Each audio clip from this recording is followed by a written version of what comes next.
और देश का रक्षा मंत्री होने के नाते आपको मैं विश्वास दिलाता हूं, चाहे जो भी कीमत चुकानी पड़े, भारत माता का मस्तक सदैव ऊंचा ही रखने की मैं अपनी तरफ से कोशिश करूंगा।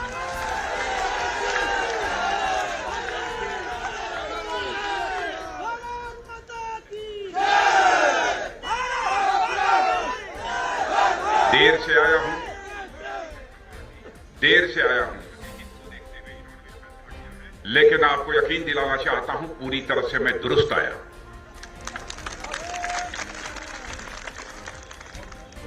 और आप लोगों ने बहुत ही गर्मजोशी के साथ स्वागत किया है।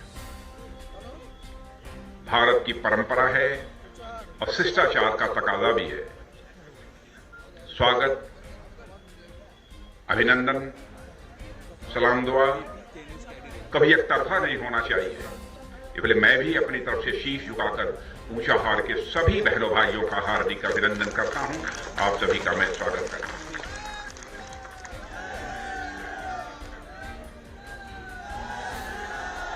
बहनों भाइयों, मैं यदि आया हूं भारतीय जनता पार्टी के प्रत्याशी अमरपाल मौर्य के लिए आया। अमरपाल मौर्य को मैंने देखा नहीं था, लेकिन अमरपाल मौर्य के बारे में मैंने सुना था।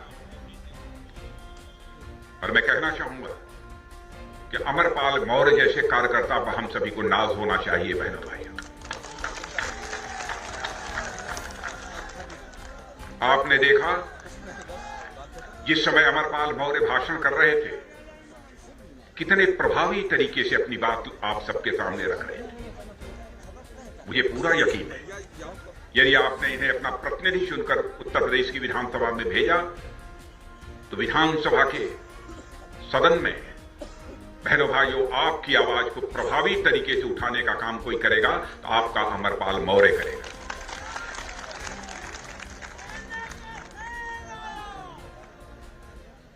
आज जिस भारतीय जनता पार्टी के लिए आपसे मैं अपील करने आया हूं, बहनों भाइयों, वह भारतीय जनता पार्टी भारत की ही नहीं बल्कि दुनिया की सबसे बड़ी पॉलिटिकल पार्टी बन चुकी है।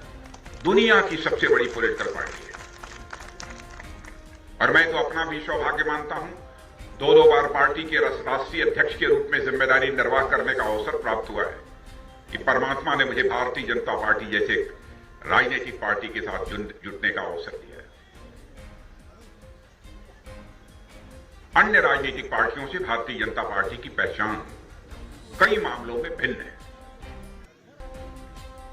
मैं जानता हूं कि आजाद भारत में नेताओं की कथनी और कहने और करने में अंतर होने के कारण भारत की राजनीति और भारत के नेताओं पर से जनता का विश्वास धीरे धीरे कम होता चला गया और यह विश्वास का संकट निरंतर गहरा होता चला गया। मैं यकीनन कह सकता हूं, भारत की राजनीति में पैदा हुए इस विश्वास के संकट को किसी राजनीतिक पार्टी ने चुनौती के रूप में स्वीकार किया है, जब हमारी और आपकी पार्टी भारतीय जनता पार्टी ने स्वीकार किया। यह हम लोगों का संकल्प है, पहले से रहा है कि हम जो कहेंगे वह करके दिखाएंगे। बहनों भाइयों, मैं पार्टी की बात कर रहा हूं। हमारे यहां व्यक्ति के अंदर कुछ गड़बड़ी हो सकती है, लेकिन दावे के साथ मैं कहता हूं हमारी पार्टी में गड़बड़ी नहीं हो सकती है।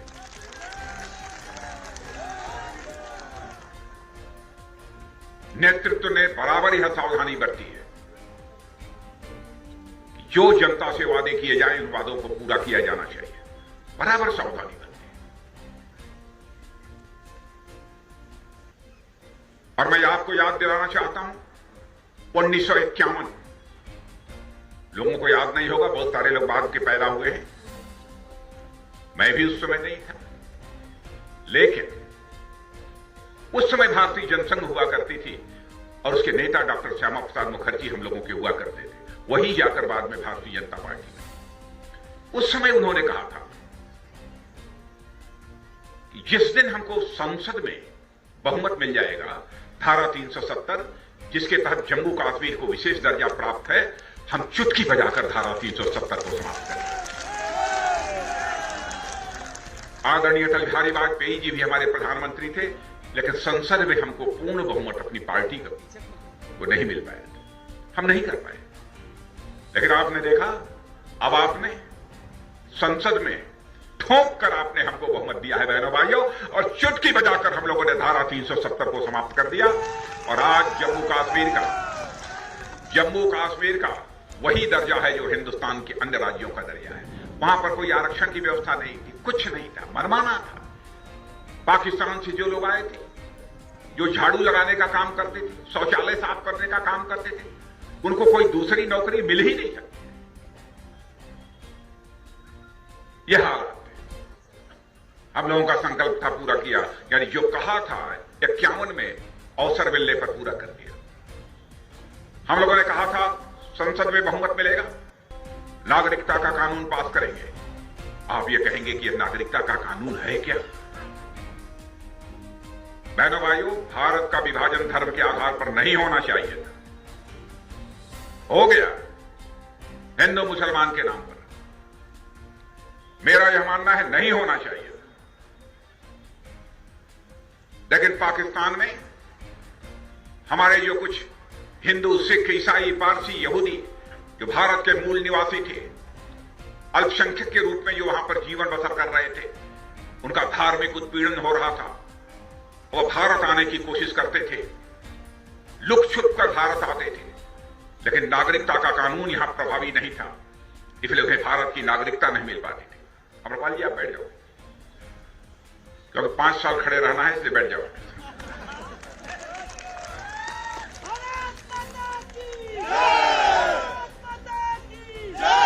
उन्हें नागरिकता नहीं मिल पाती, और हम लोगों ने वादा किया कि जिस दिन संसद में बहुमत मिलेगा हम आएंगे और नागरिकता का कानून हम भारत की संसद में पास कर देंगे। और बहनों भाइयों, हमने पास कर दिया। अब अफगानिस्तान, बांग्लादेश और पाकिस्तान से कोई भी हिंदू, सिख, ईसाई, यहूदी, पारसी जो भारत का मूल निवासी है, भारत आना चाहता है, धार्मिक उत्पीड़न के परिणाम स्वरूप तो उसे पक्की भारत की नागरिकता मुहैया कराएंगे, ताकि वह भी यहां पर सम्मान की जिंदगी जी सके। जो कहा था वो किया। हम लोगों ने कहा था 84 से कहते चले आ रहे हैं, भैया मौका दो, अयोध्या की धरती पर भव्य राम का मंदिर बनकर रहेगा। लोग कहते थे, भाजपा वाले कहते रहते हैं, करते कुछ नहीं। बहनों भाइयों, आज प्रमाण देने की जरूरत नहीं है, अयोध्या की धरती पर जाकर देखनी है। भव्य राम का मंदिर वहां खड़ा हो रहा है। दुनिया में शायद वैसा पूजा स्थल देखने को नहीं मिलेगा।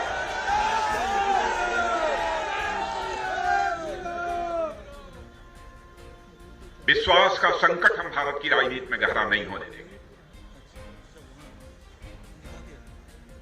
हम आपके भरोसे को तोड़ेंगे नहीं। व्यक्ति तोड़ सकता है भारतीय जनता पार्टी का, लेकिन पार्टी नहीं तोड़ेगी। आप यकीन रखना, भ्रष्टाचार की बीमारी भारत में ऐसी थी, खून की तरह भारत को खाई जा रही थी। और मैं याद दिलाना चाहता हूं आपको, एक बार राजीव गांधी जी हमारे भारत के प्रधानमंत्री थे। बहनों भाइयों, मैं आलोचना राजीव गांधी जी की नहीं करना। कोई भी प्रधानमंत्री हो, किसी पार्टी का, मैं सबका सम्मान करता हूं, क्योंकि मैं मानता हूं प्रधानमंत्री किसी पार्टी का नहीं होता है, वह व्यक्ति नहीं है, संस्था है। स्वस्थ लोकतांत्रिक व्यवस्था में संस्थाओं की इज्जत हम नहीं करेंगे, लोकतंत्र की सेहत भी ठीक नहीं रह पाएगी। लेकिन राजीव गांधी जी ने एक बार ईमानदारी के साथ अपनी लाचारी व्यक्त करते हुए कहा था, क्या करें, 100 पैसा नीचे से ऊपर से नीचे भेजते हैं, वहां मुश्किल लोगों की जेब में केवल 15 पैसा पहुंच पाता है, और 85 पैसा भ्रष्टाचार की भेंट चढ़ जाता है। लाचारी व्यक्त की। लेकिन आज मैं डंके की चोट पर कह सकता हूं, यदि दिल्ली से 100 पैसा चलता है, प्रधानमंत्री किसान सम्मान निधि के अंतर्गत हर 4 महीने पर 2000 रुपया चलता है, तो 2000 का 2000 रुपया आपके खाते में पहुंचता है। बहनों भाइयों, एक पैसा भी कोई मां का लाल खाने नहीं पाता है। जो भी सब्सिडी आपको मिलती है, सारी की सारी सब्सिडी आपके खाते में पहुंचती है। हमारा यह कहना है, भ्रष्टाचार पर भाषण देकर अंकुश नहीं लगाया जा सकता। भ्रष्टाचार पर अंकुश लगाना है, व्यवस्था में परिवर्तन करना होगा, सिस्टम में परिवर्तन लाना होगा, तब जाकर भ्रष्टाचार पर अंकुश लगाया जा सकता है। मुझे कभी कभी आश्चर्य होता है यहां पर उत्तर प्रदेश में, मैं सच बतलाऊं कि आश्चर्य होता है, नाम रख लिया समाजवादी पार्टी, अब काम है पूंजीवादी पार्टी, समाजवादी पार्टी।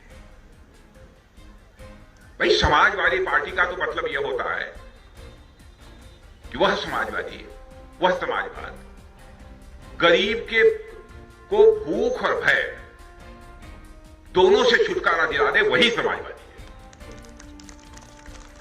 और इन अर्थों में देखो बहनों भाइयों, तो कोई समाजवादी नहीं है, भारतीय जनता पार्टी अकेले समाजवादी है। हम राष्ट्रवादी भी हैं, समाजवादी भी हैं। हम गरीब के भूख भय को दूर करने वाले। भय की बात है कोई माई का लाल जो अब किसी को प्रताड़ित कर सके? सारे गुंडे बदमाश माफिया जेल की हवा खा रहे हैं।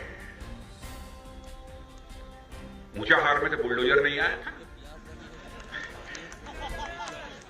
नहीं आया था ना? नहीं, यहां अच्छे लोग रहते हैं इसलिए नहीं आ रहा।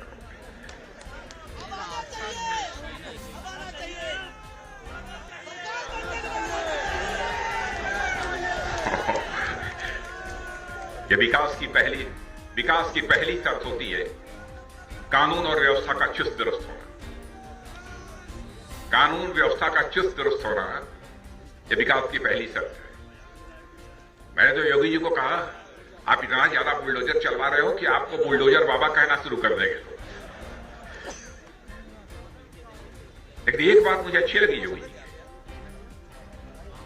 योगी जी ने फैसला किया कि हम माफियाओं के यदि आलीशान महलों पर बुलडोजर चलाएंगे तो जमीन खाली जो होगी उस पर किसी पूंजीपति का मकान नहीं बनेगा, गरीबों का मकान वहां खड़ा किया जाएगा।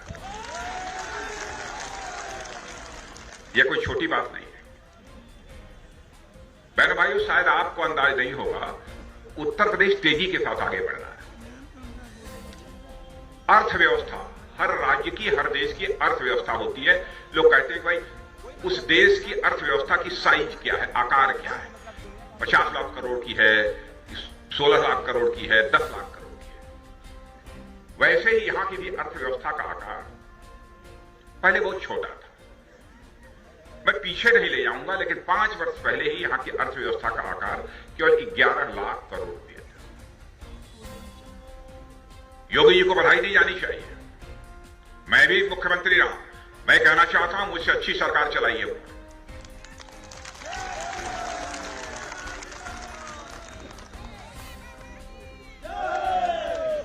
11 लाख करोड़ की उत्तर प्रदेश की अर्थव्यवस्था जो 2017 में थी, उसको बढ़ाकर 21 लाख करोड़ तक पहुंचाने का काम किया है।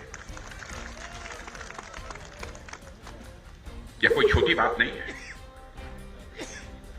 मैं रक्षा मंत्री हूं। रक्षा मंत्री हूं तो रक्षा, सुरक्षा, देश की एकता, अखंडता और संप्रभुता को बनाए रखना, यही हमारी जिम्मेदारी है ना, और कुछ है? अब तक यह होता रहा है हमारे यहां कि टैंक, तोप, मिसाइल दुनिया के दूसरे देशों से आयात किए जाते थे, यानी इंपोर्ट किए जाते। हमारे प्रधानमंत्री ने भी फैसला किया, हम सब लोग बैठे, यह हुआ कि बहुत हो गया, और लाखों करोड़ रुपए का, हर साल 2 साल पर लाखों करोड़ रुपए, 1000-2000 करोड़ नहीं, लाखों करोड़ रुपए का टैंक, तोप, मिसाइल, यह सब दुनिया के दूसरे देशों से, ये नेवी माने जो जहाजें बड़ी बड़ी चलती हैं, और जहाजें तो ऐसी चलती हैं, 22 तल्ला जहाजें, और एक जहाज में तो विक्रमादित्य में तो मैं 21वें तल्ले पर रुक चुका हूं।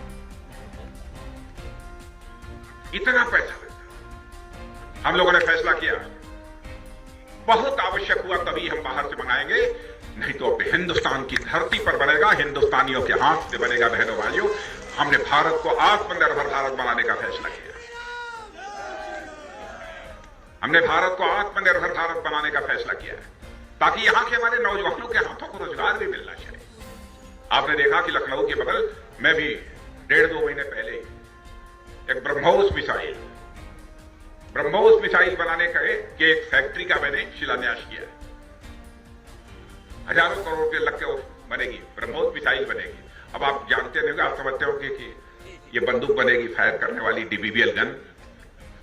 और डीबीबीएल गन नहीं है, ऊंचा हार में बैठकर भी उस मिसाइल से मारोगे ना तो 400, 600, 800 किलोमीटर तक मार गिराएगी अपने दुश्मन को। बहनों भाइयों, यह ताकत है उस मिसाइल में।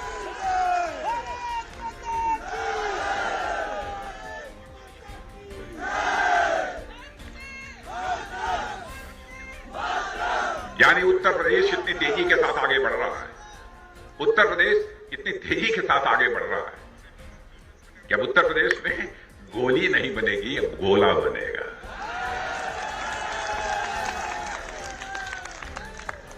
गोला बनेगा,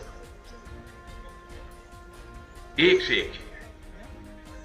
पहले लोग डरते थे, बाहर जाते थे ना, कोई हथियार, कोई जहाज, फाइटर प्लेन लाना होता था तो इधर उधर करते थे, चुपचाप आता था ही, और कोई अगरबत्ती दिखा के और कई मजहब के लोगों को खड़ा करके पूजा करा के चुपके से चला देते थे।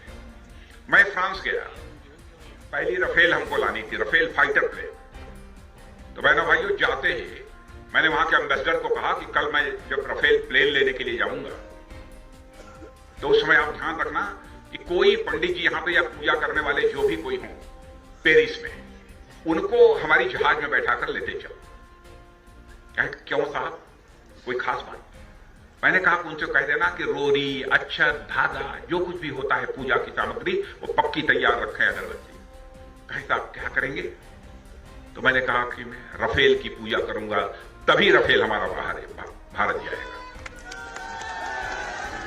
और आपने देखा होगा कि मैंने पहली चीज जो रफेल के ऊपर अपनी उंगलियों से लिखा था, ओम। याद है कुछ लोगों को?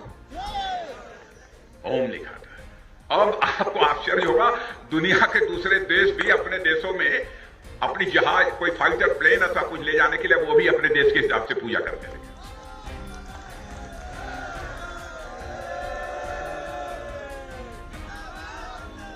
हमारा मानना है कि चाहे कोई हिंदू हो, मुसलमान हो, ईसाई हो, धार्मिक अनुष्ठान जिस भी तरीके से करना चाहता है उसका स्वागत किया जाना चाहिए, किसी का विरोध नहीं किया जाना चाहिए। ये समाजवादी पार्टी हिंदू, मुसलमान, इन सब मजहब के आधार पर, धर्म के आधार पर लोगों को बांटकर राजनीति करती है, तुष्टीकरण की राजनीति ये करते हैं, हम नहीं करते। हम तो भारत की सनातन जो संस्कृति है उसमें विश्वास करने वाले लोग। आपको मालूम है भारत की सनातन संस्कृति क्या है? पढ़े लिखे लोग हैं यहां पर मौजूद। बहनों भाइयों, दुनिया का अकेला देश भारत है यहां के रहने वाले ऋषियों और मनीषियों ने भारत की सीमा में ही रहने वाले लोगों को अपने परिवार का सदस्य नहीं माना है, बल्कि पूरे विश्व की धरा पर रहने वाले लोगों को अपने परिवार का सदस्य मानते हुए वसुधैव कुटुंबकम का संदेश सारे विश्व को दुनिया के किसी देश की धरती से गया है तो केवल और केवल भारत देश की धरती से गया है।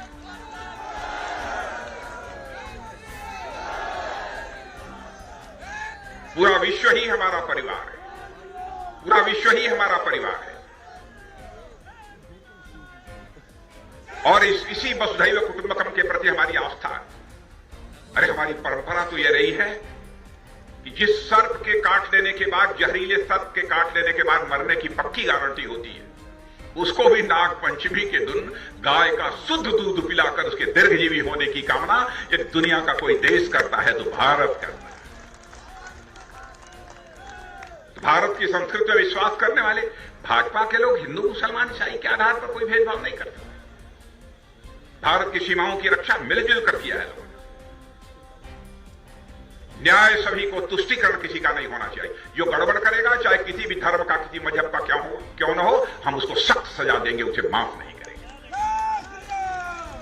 हम नहीं डरेंगे कि हमको हमारे वोट का क्या होगा, हमारी सरकार का क्या होगा, नहीं डरेंगे।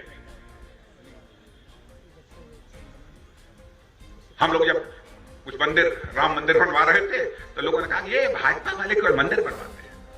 सोमनाथ मंदिर, विदेशी आतताइयों ने आकर ध्वस्त कर दिया था सोमनाथ मंदिर। राजेंद्र बाबू हमारे पहले जो राष्ट्रपति हुआ करते थे, उन्होंने उसका कुछ निर्माण कराया था, लेकिन उसको भव्य स्वरूप देने का काम किसी ने किया था, हमारे देश के प्रधानमंत्री श्री नरेंद्र मोदी जी ने दिया। केदारनाथ मंदिर जब 2013 के तूफान में पूरी तरह से जो हालत बड़ी बदतर हो चुकी थी, अजीबोगरीब स्थिति हो गई, उसका भी निर्माण कराया।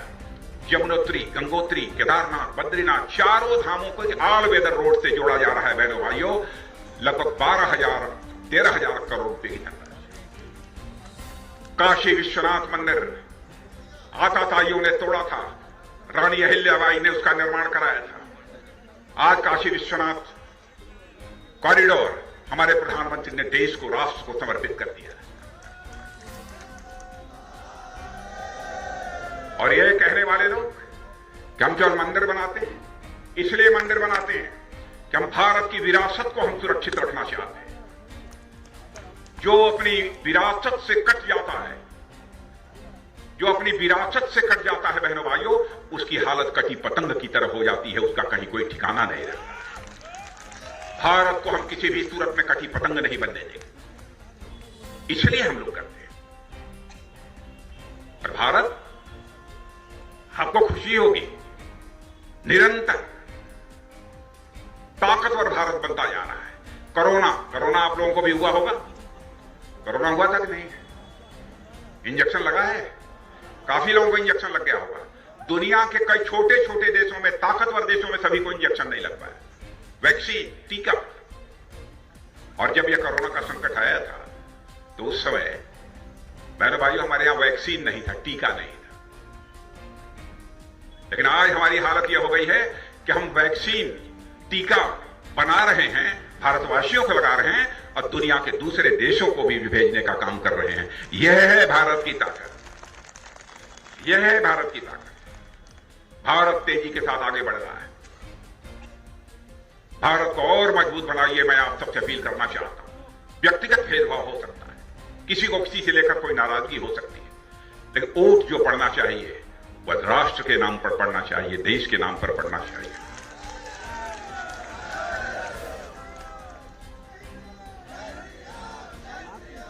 जब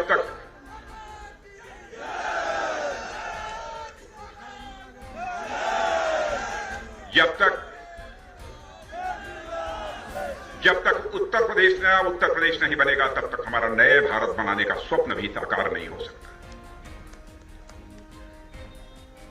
अब समाजवादी पार्टी के पास लाल पोटली का सहारा बचा है। आगे देखना मत, उधर है उसमें कुछ गड़बड़। बहनों भाइयों, डूबते हुए को तिनके का सहारा समाजवादी पार्टी को पोटली का सहारा है, कुछ नहीं बचा। क्या किया है इन लोगों ने अपने शासनकाल में? गुंडे बदमाशों के हौसले बुलंद होते थे, भ्रष्टाचार चरम पर था। कोई मां का लाल उंगली उठाकर कह दे, हम लोगों ने भी सरकार चलाई है, केंद्र में भी आदरणीय अटल बिहारी वाजपेयी जी थी, मोदी चला रहे हैं, योगी ने चलाई थी। कोई मां का लाल उंगली उठाकर कह दे कि हमारी सरकारों के दामन के ऊपर कोई भ्रष्टाचार की दाग लगी हुई है।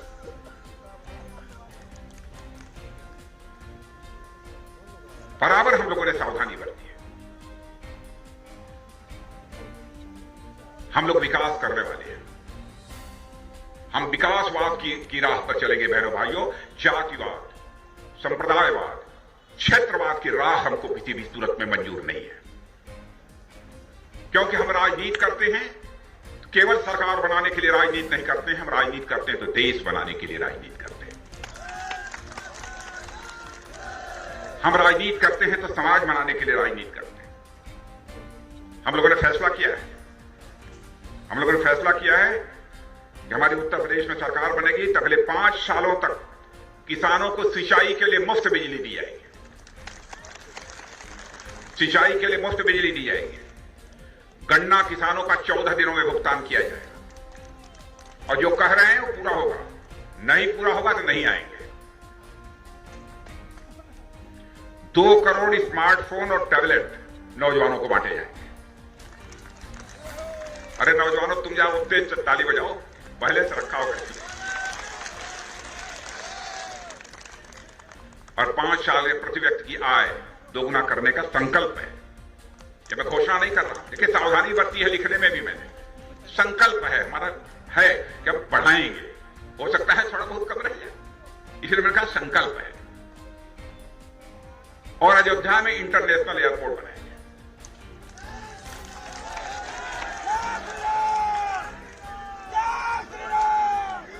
और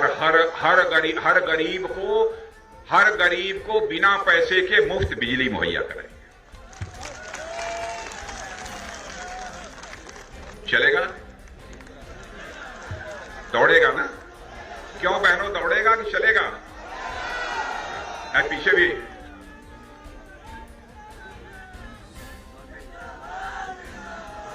आजा, ये बताइए, ये 6,000 रुपया आप लोगों के खाते में पहुंच रहा है किसानों के?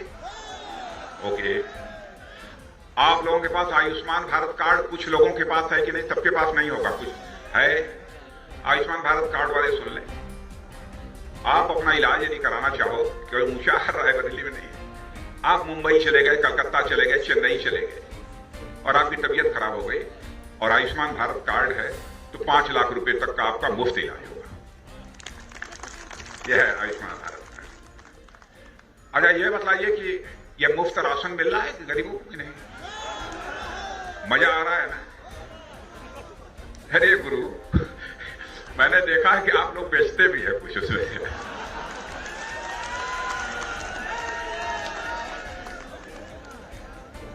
अरे मैं यही कहा हूं, मैं चाहता हूं कील में पैसा करते। आवास मिला है कुछ लोगों को, पक्का मकान वगैरह कि नहीं मिला है? और सुन लेना, देश में एक परिवार भी शेष नहीं बचेगा जिस परिवार को अपना सिर ढकने के लिए पक्का मकान मिल जाए।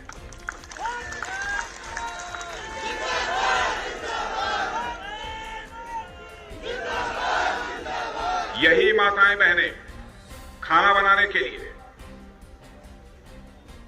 लकड़ी जलाकर, अंगीठी जलाकर, धुएं में आंखों से पानी चलता रहता था, मजबूरन खाना बनाना पड़ता। प्रधानमंत्री की संवेदनशीलता देखिए, उन्होंने कहा कि नहीं, हमारी गरीब माताएं बहनें धुएं में खाना बनाएं। एलपीजी गैस सिलेंडर मुहैया कराने का काम हमारी सरकार ने किया। यह कोई छोटी बात नहीं है। कई ऐसी योजनाएं हैं मेरे बहनों भाइयों। रायबरेली में तो मेडिकल कॉलेज है ना? है? अरे तो एक से काम चलाइए कि 50 मेडिकल कॉलेज से क्या करेंगे? एक से काम चलाइए, है ना? ठीक ठाक चल रहा है ना? एमबीबीएस की पढ़ाई होती है? नहीं, यहां तो बड़े बड़े दिग्गज लोग रहे हैं, लेकिन रायबरेली का देखता हूं विकास हुआ नहीं है। अब हो रहा है, सड़कें ठीक ठाक बन रही हैं, ब्लॉक और तहसील हेडक्वार्टर तक 2-2 लेन की पक्की सड़कें बनी है कि नहीं बनी है? हाईवे धड़ाधड़ बन रहा है कि नहीं बन रहा है? बन रहा है ना? तो दौड़िए ना, मोटरसाइकिल दौड़ाइए, कार दौड़ाइए, अब क्या पूछना। बन रहा है। नहीं, वो भी हो जाएगा, कोरोना था ना।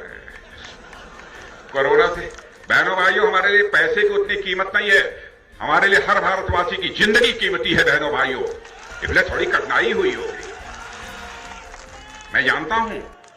उसके कारण दुनिया के कई देशों की अर्थव्यवस्था कोरोना कारण लड़खड़ा गई है बहनों भाइयों। लेकिन जिस तरीके से हमारे प्रधानमंत्री ने कोरोना संकट के बावजूद इस देश की अर्थव्यवस्था को संभालने की कोशिश की है, उसकी जितनी भी सराहना की जाए वह कम है। क्या संकट की घड़ी में हम सारे भारतवासी एकजुट होकर खड़े नहीं हो सकते? हम अपने संकट को बांट नहीं सकते? यदि बांट सकते हैं तो बोलिए एक बार, भारत माता की जय। यह बात हुई, तब चले, बहुत हो गया। नहीं, चलते हैं। नहीं, आप लोग जाएंगे 7:30-8 बजे तक खाना खाएंगे, चद्दर ढककर सो जाएंगे। और यहां हमको रोज अभी 21 दिन सारे राज्यों में, गोवा, उत्तराखंड, पंजाब, ये सब करके कल मणिपुर जाना है।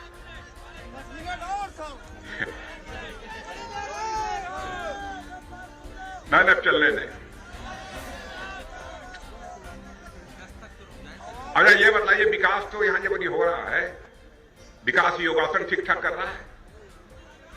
जब होगा कानून का शासन, विकास करेगा योगासन। जब भी होगा कानून का शासन, विकास करेगा योगासन। जानते हैं योगासन कितने होते हैं?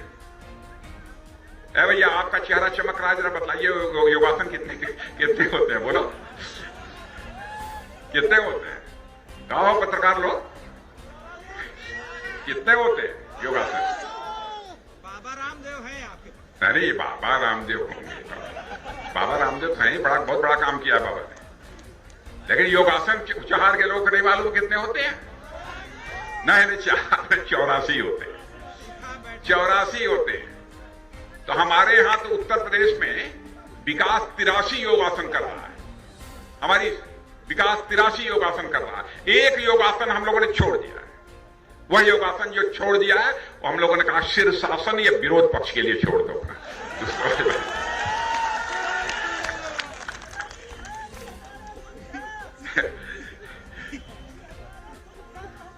अरे यार, तो आप सुनवाई खत्म, चला ठीक है।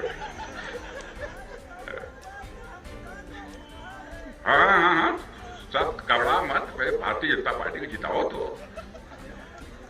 अरे हम आपको को भाषा बोल सकते हैं, तो चले भैया।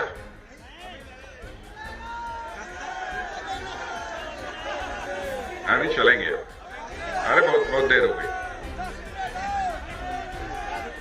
नहीं चलते हैं। लेकिन एक बात आप लोगों को याद दिला दें। जानते हैं राहुल गांधी ने क्या कहा था? सब इधर संसद में आप लोगों ने सुना था। उन्होंने कहा कि भारत और चीन के बीच जब लड़ाई हुई थी तो चीन के जवान 3-4 मरे थे और भारत के सेना के जवान 20 मरे थे। कहा था कि नहीं कहा था? लेकिन बहनों भाइयों, देश के रक्षा मंत्री होने के नाते जो कुछ है वो तो मैं खुलकर नहीं बोलूंगा, यहां बोलना भी नहीं चाहिए। लेकिन अमेरिका के यानी ऑस्ट्रेलिया के एक खोजी पत्रकार ने, वहां का अखबार का नाम है क्लेक्सान, वेबसाइट पर जाकर देख लेना, उसने लिखा है कि भारत और चीन के सेना के जवानों के बाद जब के बीच लद्दाख में जब भिड़ंत हुई थी, आमना सामना हुआ था, तो चीन के 38 से लेकर 50 जवान मारे गए थे। बहनों भाइयों, ये हमने नहीं लिखा है, ऑस्ट्रेलिया ने लिखा।